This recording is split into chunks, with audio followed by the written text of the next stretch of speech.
পাথর মেরে হত্যা করতে হবে। তাহলে আর কোনোদিন আমার কোনো মা, আমার কোনো বোন আর এভাবে দর্শিত হয়ে মৃত্যুবরণ করতে হবে না। আমরা 1 সপ্তাহ আলটিমেটাম দিলাম। 1 সপ্তাহের মধ্যে এই দর্শকদের দৃষ্টান্তমূলক শাস্তি বাংলাদেশের মানুষ দেখতে চায়। নির্মমতার কোনো শেষ নেই। আমাদের প্রাণের বোনটিকে যেভাবে নর পশুরা দর্শনের মাধ্যমে হত্যা করেছে, এর নজির ইতিহাসে বিরল। আমরা মনে করি এই দর্শকরা যদি দৃষ্টান্তমূলক শাস্তি না পায় তাহলে কিন্তু এরা উৎসাহিত হবে।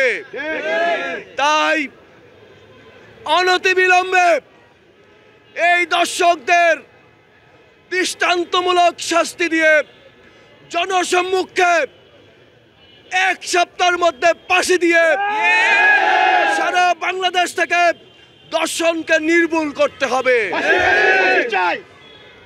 দরকার হলে ইসলামী শরিয়া আইন মতো এদেরকে জনসম্মুখে বেঁধে পাথর মেরে হত্যা করতে হবে। তাহলে আর কোনোদিন আমার কোনো মা, আমার কোনো বোন আর এভাবে দর্শিত হয়ে মৃত্যুবরণ করতে হবে না। একজন পুরুষ হিসাবে আজকে আমি লজ্জিত, আজকে আমরা লজ্জিত। আমাদের মাথা হেঁট হয়ে আসছে। আমাদের মায়ের জাতির উপরে, আমাদের বোনের জাতির উপরে, আমাদের সহধর্মীদের জাতির উপরে যে নেক্কারজনক পাশবিক নির্যাতন চলেছে, এই নির্যাতন আর বাংলাদেশের মানুষ দেখতে চায় না। আমরা 17 বছর ধরে লড়াই করেছি, রক্ত দিয়েছি। আমাদের হাজার হাজার ভাই গুম হয়ে গেছে, আমাদের হাজার হাজার ভাই জীবন দিয়েছে। আমাদের ছাত্র ভাইয়েরা অকাতরে বুলেটের সামনে বুক চাটিয়ে মৃত্যুকে আলিঙ্গন করেছে, এই বাংলাদেশ দেখার জন্য নয়।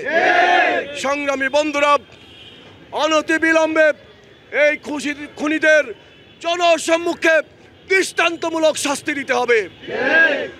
আর যদি কোনো রকম গলিমসি করা হয়, এই শাস্তি নিয়ে, এই দর্শকদের শাস্তি নিয়ে যদি কোনো রকম চাল চাতুরির আশ্রয় নেওয়া হয়, তাহলে 24-এর ছাত্র জনতার আন্দোলন যেমন রাজপথ দখল করে নিয়েছিল, খুনি স্বৈরাচারী দর্শকদের গডমাদার শেখ হাসিনাকে যেভাবে বাংলাদেশ থেকে বিতাড়িত করেছে, আজকে আপনারা যারা আছেন আপনাদের কিন্তু সেই পথে যেতে হবে। তাই আমরা 1 সপ্তাহ আলটিমেটাম দিলাম। 1 সপ্তাহের মধ্যে এই দর্শকদের দৃষ্টান্তমূলক শাস্তি বাংলাদেশের মানুষ দেখতে চায়। বাংলাদেশের মানুষ এই গুটি কয়েক দর্শক, এই গুটি কয়েক অপরাধীকে বাংলাদেশে দেখতে চায় না। খুনি হাসিনার প্রেতাত্মারা এখনো বিভিন্ন জায়গায় লুকিয়ে আছে। আমরা এদেরকে ধরে এনে খুঁজে বের করে প্রয়োজনে 7 মাটির নিচ থেকে হলেও ধরে এনে এদেরকে দৃষ্টান্তমূলক শাস্তি দিতে হবে।